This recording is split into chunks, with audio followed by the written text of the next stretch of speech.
You know, Reverend Ann Susan Dell and I are completely different people. She...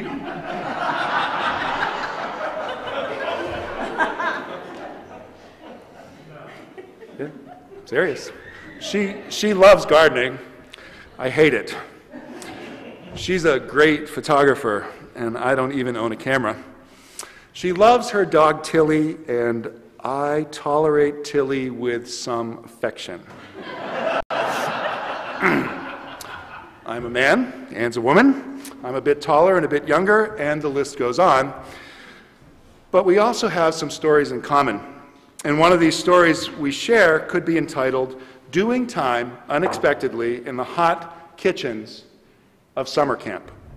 Her story was published on the front cover of the summer edition of To the Point.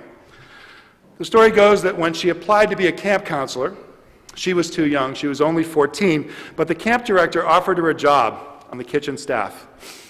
And she didn't really get to cook, but she sure learned how to wash dishes. She wrote, every 2 weeks, the night before the new campers arrived, all the staff members were allowed to go to Hyannis for the evening. We rode all together in an ancient truck with open sides. Once there, we headed for places where we could get a hamburger or clam roll, plus real, not frozen, French fries. We might play miniature golf or see a movie or just stare at tourists. But the best part of the whole experience was the trip back. Squeezed together in the old truck, we sang through every camp song we knew. Oh, you can't get to heaven on roller skates. Do, Lord, I've got the joy, joy, joy, joy down in my heart. We are climbing Jacob's ladder. We sang as loud as we could. Anybody traveling on Route 6A heard us, and we sang as one. Whatever strife or disappointments there had been on the job during the past week just evaporated. We sang as a camp community, and it was great.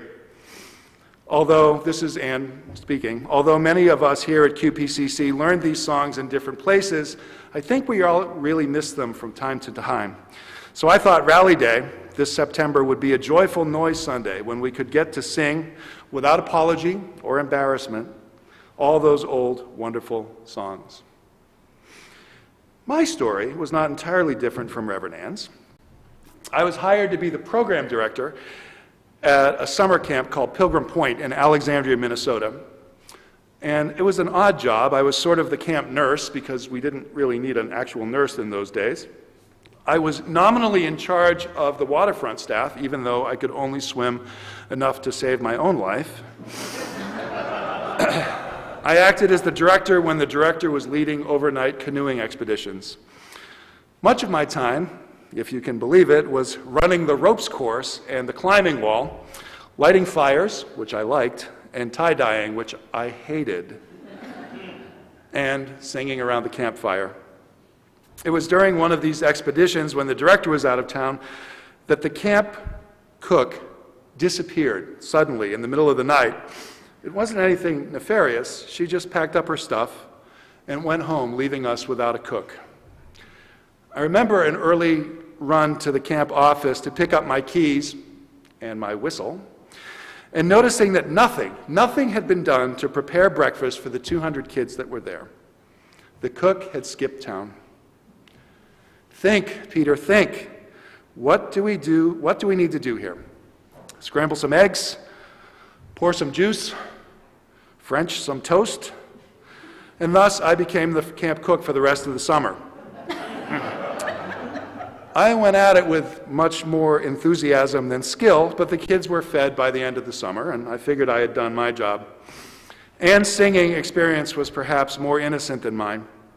By the time 10 weeks had gone by, we had interacted with hundreds and hundreds of kids, and after they all went home, you could hear the staff late at night singing around the campfire, "All God's campers got a place in the fire." We were young.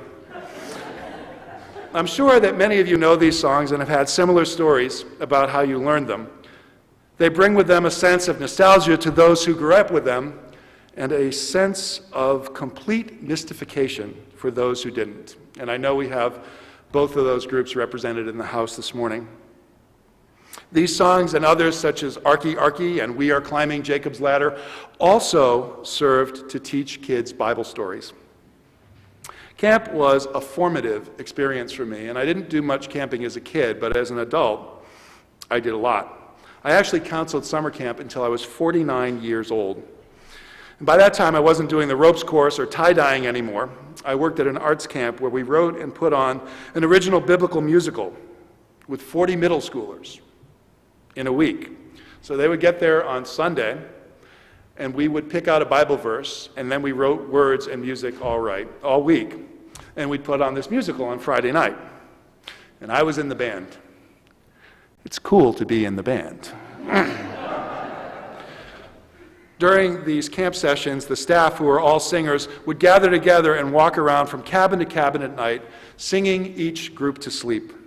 We sang Good Night, Sweetheart. We sang Dream by the Everly Brothers. But we also sang All Night, All Day, Angels Watching Over Me. When people ask me how I have such a wide repertoire of folk songs, I tell them that I hold a master's degree in kumbiology. Some of the campers who are now actual adults remember these times with fondness. Many of these campers grew up to become summer camp counselors, parents, or more dramatically, ministers. And they taught their kids the same songs. Oh, be careful and watch yourselves closely so that you do not forget the things your eyes have seen or let them fade from your heart as long as you live. Teach them to your children and to their children after them. And I want to tell you about the children and the children's children here at Quincy Point. I went to the Christian Education Committee meeting last month, upstairs in room 1, and seated around the table were Adam McGee, Karen DeCristofaro, Karen Kearns, Denise Van Shagen, and myself. All of us are children or grandchildren of this church. Those of us who have kids are raising or have raised their kids right here in this church, generation to generation. And I wondered to myself, how many hours of church council meetings, committee meetings, did our parents and grandparents attend? How many of our parents taught in these classrooms?